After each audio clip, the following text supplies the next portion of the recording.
තාක්ෂණය නම් මානයන් සොයන බව සාදරයෙන් පිළිගන්නවා. සිලොන් ටෙක් වෙතින් ගෙනෙන තවත් අලුත් වීඩියෝ එකකට මම අද මේ කියලා දෙන්න හදන්නේ කොහොමද ඊමේල් ID එකක් ගෙදරදීම Tamanටම කියලා හදාගන්නේ කියන එක ගැන. මුලින්ම අපිට මේකට ඉලෙක්ට්‍රොනික ඩිවයිස් එකක් ඕන වෙනවා. ඒ කියන්නේ කම්පියුටර් එකක් හරි මොබයිල් ෆෝන් එකක් iPad එකක් හරි මොන යම් දෙයක් ඕන වෙනවා මේක හදන්න. මම හිතනවා ඔයාලා මම කියපු ජාති වලින් එකක් හරි තියාගෙන නැති කියලා මම අද කියලා දෙන්න යන්නේ කොහොමද ෆෝන් එකෙන් Tamanටම කියලා නොමිලේ ඊමේල් ID එක හදාගන්නේ කියන එක ගැන තමයි. නැත්නම් ඊමේල් ඇඩ්‍රස් එක හදාගන්නේ කියන එක. එයාලා මුලින්ම ෆෝන් එක අතට අරගෙන settings වලට යන්න. settings වල ඇතුලේ තියෙන password and account කියලා එකක්. account එක ඇතුලේ තියෙන add account කියලා එකක්. ඒ add account එක ඇතුලේ තියෙන ඇතුලට ගියාම තියෙනවා අපේ email address එක ගහන්න තැන. ඔයාලට දැනට එකක් නැති නිසා තමයි මම මේ වීඩියෝ කරන්නේ. එතකොට පල්ලෙහා තියෙන අලුත් account එකක් හදන තැනට දාන්න. ඊට පස්සේ මම මෙතන දාන නම් ගම්මන ඔක්කොම මනක් කල්පිතයි. වයස රීහම ඔක්කොම දෝවා නැතේ.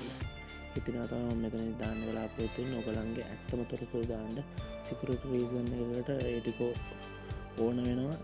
දැන් මෙතනින් ඔයාලට කැමති එකක් තෝරගන්න පුළුවන්. නැත්නම් ඔයාලටම කියලා වෙනම එකක් වුණත් හදාගන්න පුළුවන්. මම වෙනම එකක් හදන්නන්නේ.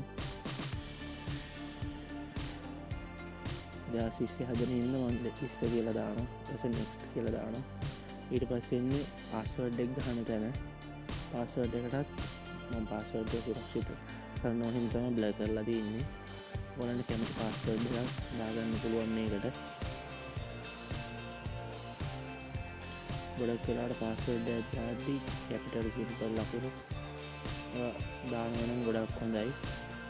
මෙතෙන්දී අපි දැන් උඩරකට අංකය ඉල්ලනවා. ඒක security reason එක විදියට අර කැමති නම් දාන්න පුළුවන්. මම ගහරින්න බැහැ. මම මෙතනදී මම ගහරිනවා ඒක.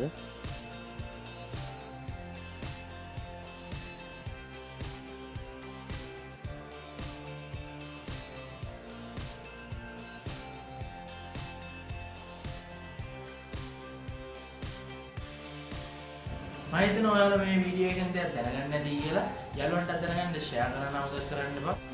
මතක ඇතුව පහළ තියෙන subscribe button එක click කරන්න සහ එතන තියෙන bell icon එක click කරන්න. එතකොට අපි වීඩියෝ එකක් upload කරපු ගමන්ම ඔයාලට notification එකක් එනවා අපේ වීඩියෝ එක ගැන. සිලොන්ට තවත් වීඩියෝ එකකින් හම්බ වෙනතුරු අපි දැනට සමු ගන්නවා. අපි සිලොන්ට තවත් වීඩියෝ එකකින් හම්බ වෙනවා.